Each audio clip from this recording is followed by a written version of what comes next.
let's talk about reaching 10% body fat. And actually what I want to share with you in this video is one of the biggest mistakes that guys make when they reach 10% body fat, or let's say 12% body fat, that actually throws them off so much that they lose months of their progress. And even if you're someone who's never been at 10% body fat, maybe your goal now is to get that lean, you need to know about this. You need to be ready for the situation in order to actually make this a lifestyle that you can stick with. And by the way, none of this is some kind of quick fix. I mean, getting 10% body fat is not easy. There's no magical strategy that's going to make it easy suddenly and you wake up the next day shredded or in a couple of weeks. This is going to take patience, this is going to take hard work, and you will need to put in that effort. And by the way, if you're new here, my name is Mario Tomic. If you'd like to learn more about exercise, nutrition, getting lean, making this a lifestyle, living that healthy life, and getting that physique that you want, consider subscribing below. And also make sure to hit that bell icon to enable notifications when new videos come out. And now let's dive into it. Now, the mistake that I want to talk to you about, the one that I want you to avoid as you ultimately reach 10% body fat or 12 or 15% body fat, or whatever your goal is what I call flipping the diet switch. And here's how this usually goes. So let's say you're in a fat loss phase right now and you're losing body fat. You have good processes in place, good systems, you're data driven, you're making good decisions, and ultimately you reach your goal. Let's say you get 10% body fat. Now you get to 10% body fat and you're thinking, oh, I'm so glad this is over. And this is what I used to think when I got 10% body fat for the first time. Oh, I'm so happy it's done. I'm super happy that I can finally do all these things that I couldn't do while I was going through my fat loss phase. And then what happens is you start losing structure. You're no longer following the same nutrition plan you had as you were losing body fat. And what I mean by that is the food choices drastically changed. Now you're starting to include all these different types of foods that were not in the nutrition plan as you were losing body fat. You start including a lot of more processed food. You start eating out a lot more. Now you're starting to look for what's the tastiest thing that I can eat. Now you're starting to order in a lot and not really caring about how to actually get a healthy meal. You're thinking, well, I can just do it tomorrow. It doesn't matter. I'm on a maintenance phase. I can eat more, because you can technically eat more, and you should, because you're maintaining your caloric intake goes up a little bit. But again, because you have no structure, all these different changes, there's drastic nutrition changes. Now you're actually putting yourself in a situation where it's very, very likely you're going to overeat. I mean, I overate and I gained a lot of weight because of that.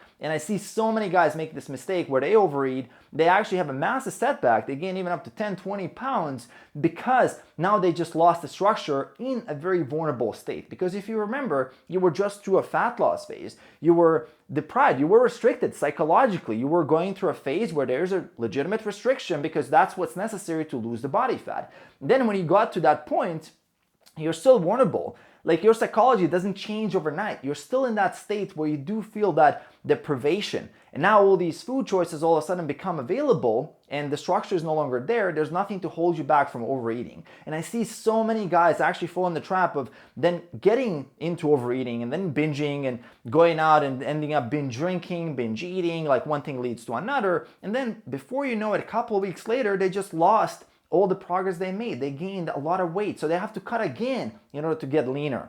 And you can gain it so fast that you basically gain no muscle, because again, you're gaining it really quickly, and muscle gain doesn't happen overnight. Then you have to cut again, and you never really get to a position where you can actually maintain it as a lifestyle. Be lean.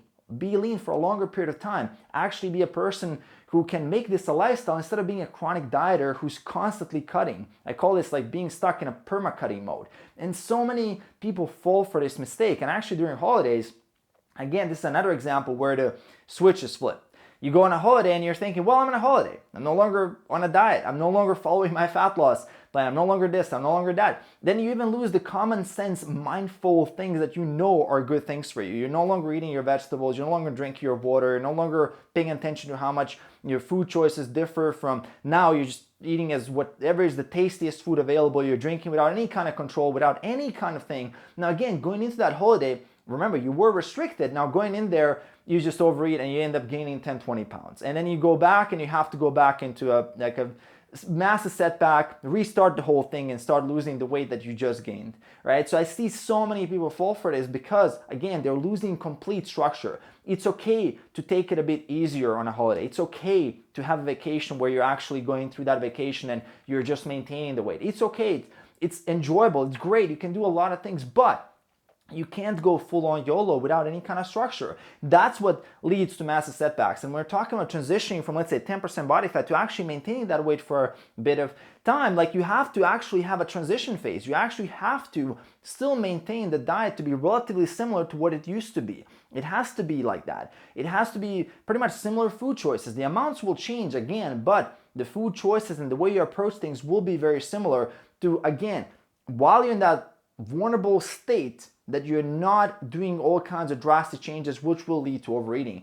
Pay attention to this. Don't make this mistake. I've made this mistake. It was a huge setback, and I don't want you to make this mistake. And I'm also going to leave a video here at the end that's going to help you get to 10% body fat. So definitely check out that video. Other than that, if you want to work with me as your mentor and as your coach, I'm going to leave a link in the description below where you can check out more details about that. Now I'll see you in that next